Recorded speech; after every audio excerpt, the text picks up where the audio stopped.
ለጠቅላይ ሚኒስትሩ ተጠሪ የሆኑ ተቋማት የስድስት ወር እቅድ አፈጻጸም ቀርቧል።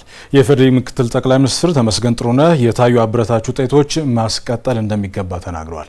በዚህ ጉዳይ ላይ ባልደረባችን ላይኩን አለም ተጨማሪ መረጃ ሊያደርሰን በቀጥታ መስመራችን ላይ ይገኛል። ከሱ ጋር ቆይታ እናደርጋለን። ላይኩን እንደምን አለ? መረጃዎችን መቀጠል ትችላለህ?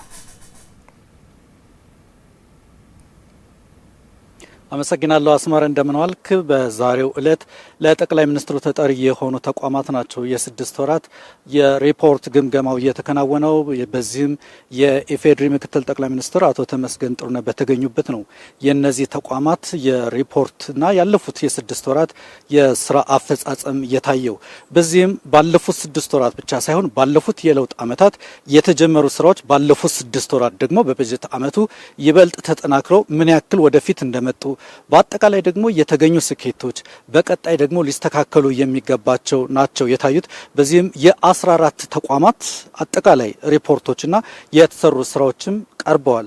ከዚህ ባለፈ ደግሞ በአጠቃላይ በኢትዮጵያ የተሰሩ ስራዎች እነዚህ ስድስት ወራት የቅርብ ጊዜ ማሳያ ይሁኑ እንጂ በአለፉት የለውጥ ዓመታት የተተገበሩ ተግባራት መሰረት ይዘው ውጤት ማፍራት የጀመሩበት ነው። ለምሳሌ በእነዚህ ውስጥ ከታዩት መካከልም የኢንቨስትመንት ሆልዲንግ፣ የብሔራዊ ባንክ፣ የአደጋ ስጋት አመራር ኮሚሽን እና የሌሎችም ተቋማት 14 ተቋማት ባለፉት ስድስት ወራት ምን ስራዎች ተሰሩ የሚል ነገር ተነስቷል። በዚህም የመክፈቻውን ንግግር ያደረጉት የኢፌዴሪ ምክትል ጠቅላይ ሚኒስትር አቶ ተመስገን ጥሩነህ ባለፉት ስድስት ወራት ብቻ ሳይሆን በለውጥ ዓመታቱ የሰራናቸው ስራዎች ለነዚህ አሁን ለተመዘገቡ ስኬቶች እጅግ እርሾ ሆነው ማገልገላቸውን አንስተዋል። በኢኮኖሚ ዘርፍ ሊሆን ይችላል፣ በዴሞክራሲ ግንባታ ሊሆን ይችላል፣ በተቋማት ግንባታና በአጠቃላይ በሁሉም ዘርፎች በሚባል ደረጃ ኢትዮጵያ አመርቂ ውጤቶችን እያስመዘገበች ወደፊት መጥታለች። እነዚህ ባለፉት ስድስት ወራት የተሰሩ ስራዎች ለቀጣይም እንደ እርሾነት የሚያገለግሉ ናቸው።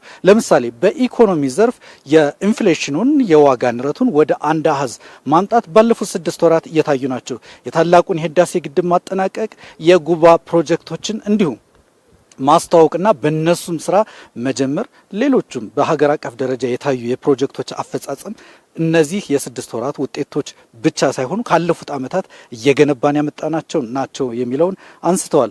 በኢትዮጵያ ፕሮጀክቶችን ጀምሮ መፈጸም በልዩ ልህቀት የታየበት ነው።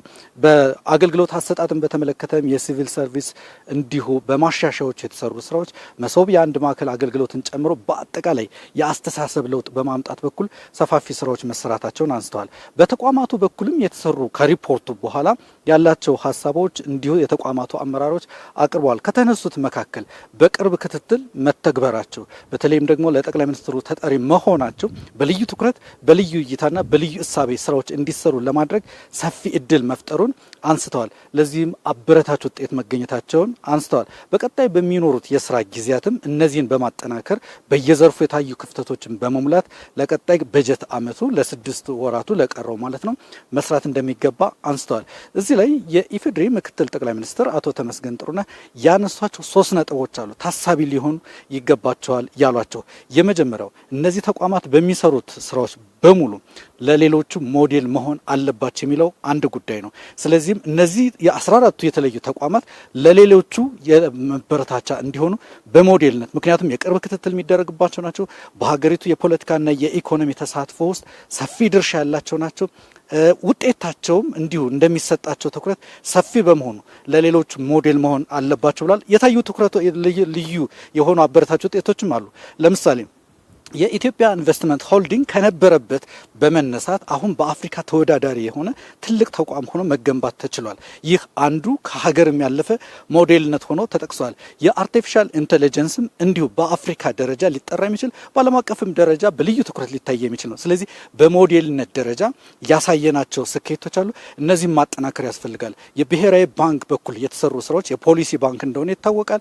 በአጠቃላይ ማክሮ ኢኮኖሚ ጉዳዮቹ ሲመሩ በብሔራዊ ባንክ በኩል የተሰራው ስራ አበረታች በልዩ አመራርም የተፈጸመ ነው። ይህም ተጠናክሮ ሊቀጥል እንደሚችል የሞዴሉ አንዱ ማሳያ መሆኑን አንስቷል። የኢፌዴሪ ምክትል ጠቅላይ ሚኒስትር በልዩ ትኩረት ያነሱት ሁለተኛው ጉዳይ የምንሰራው በሙሉ ኢትዮጵያን በማሰብ ሊሆን ይገባል ብለዋል። ለምሳሌ እያንዳንዱ ተቋም ራሴ የምንሰራው ብቻ ሳይሆን ለአጠቃላይ ለኢትዮጵያ ምን አበርክቶ አደረኩኝ። ስለዚህ ማሰብ ያለብን እያንዳንዱን ተቋም በተናጠል ሳይሆን ለኢትዮጵያ ምን አበረከቱ የሚለውን ነገር አንስተዋል። ለምሳሌ በልዩ ትኩረት የሚሰሩ ጉዳዮችን ከሰራናቸው ውስጥ አጠቃላይ የኢትዮጵያን ገጽታ የቀየሩ ብዙ ናቸው። እነዚህን አጠናክሮ መቀጠል ያስፈልጋል። አንድ ተቋም ለምሳሌ የሲቪል ሰርቪስ ኮሚሽን የሚሰራው ስራ ለሌሎችም ተሻጋሪ መሆኑን ማሰብና በዛ መንፈስም መስራት እንደሚገባ አንስተዋል። የጸረ ሙስና ኮሚሽንም እንደዚሁ ከሌሎቹ ጋር ምን ሰራው የሚለውን አጠናክሮ እንዲሄድም አንስተዋል። ስለዚህ ሁለተኛው መታሰብ ያለበት ያሉት ጉዳይ ለኢትዮጵያ ምን ሰራው የሚለውን እያሰብን እንደ ተቋም ልንሰራ ይገባል የሚለውን አንስተዋል። ሶስተኛ እያንዳንዱ ተቋም የሚሰራው ስራ ለውስጥ ተቋሙም ለውጭም ቢሆን ከኢትዮጵያም ደግሞ ባለፈ የሚታይ ነውና ያን አስቦ መስራት እንዳለብን አንስተዋል አለባችሁ በሚል መመሪያ ሰጥተዋል። ስለዚህ እነዚህ ሶስቱን ነገሮች በማሰብ ተቋማቱ እስካሁን ያለውን አበርትተው በቀጣይም ሊሰሩ እንደሚገባ አንስተዋል። እነዚህ በልዩ ክትትል የሚታዩ ተቋማት በኢትዮጵያ ባለፉት የለውጥ ዓመታት ውስጥ መሪ ሆኖ አጠቃላይ የሆነውን ለውጡን በተደራጀ መልኩ ለመምራት በሚያስችል መልኩ ሲሰሩ መቆየታቸው ይታወቃል። አሁንም ያለው የዛሬው የግምገማም ውጤቱ በቀጣይ ያሉ ችግሮችን በመቅረፍ በቀጣይ ደግሞ በጋራ ልንሰራቸው የሚገባ አቅጣጫዎችን በማስቀመጥና ሌሎችን ጉዳዮችን እንዲሁም የለውጡ አንድ አካል በማድረግ ወደፊት መራመድ እንደሚገባ አንስተዋል። እዚህ ላይ ግን በልዩ ትኩረት በአጠቃላይ ያሳሰቡት ጉዳይ እየተራመድን ያለ ነው ብለዋል። እርሳቸው ምክትል ጠቅላይ ሚኒስትሩ ምንራመድበት ጎዳና መደመር ጎዳናችን ብልጽግና መዳረሻችን መሆኑን ስናሳይ በተግባር የተሰሩ ውጤቶች አሉ። እነዚህን ለሌሎችም ተቋማት ሚኒስቴር መስሪያ ቤቶችና አጠቃላይ ለሕዝባዊ የልማት አቅጣጫችን አጋዥ ጉልበት አጋዥ አቅም አድርገን ልንጠቀም ይገባል ብለዋል። እነዚህን ሁሉ ደግሞ በተደራጀ መልኩ ለሕዝብ በማድረስ በኩል የኮሚኒኬሽን አገልግሎት ሚኒስትርም እንዲሁ ይህንን በማደራጀት በኩል ለህዝቡ በማድረስ በኩል ሰፋፊ ስራዎች መጀመሩን አስታውቋል። በቀጣይም በተለይ ደግሞ ከህዝብ ሚዲያዎችና ከግሉም ጋር በተደራጀ መልኩ በቀጣይም ትልልቅ የሆኑ ሀገራዊ ሁነቶች አሉ ምርጫን ጨምሮ። ስለዚህ እነዛን ለህዝቡ በማድረስ በኩል የኢትዮጵያንም ገጽታ በመቀየር በኩል በተጨባጭ ያለውንም በማሳየት በኩል ሰፋፊ ስራዎች እንደሚሰሩ አስታውቋል። በአጠቃላይ በውይይቱ የተነሱ ዋና ዋና ነጥቦች እነዚህ ናቸው። አስመራ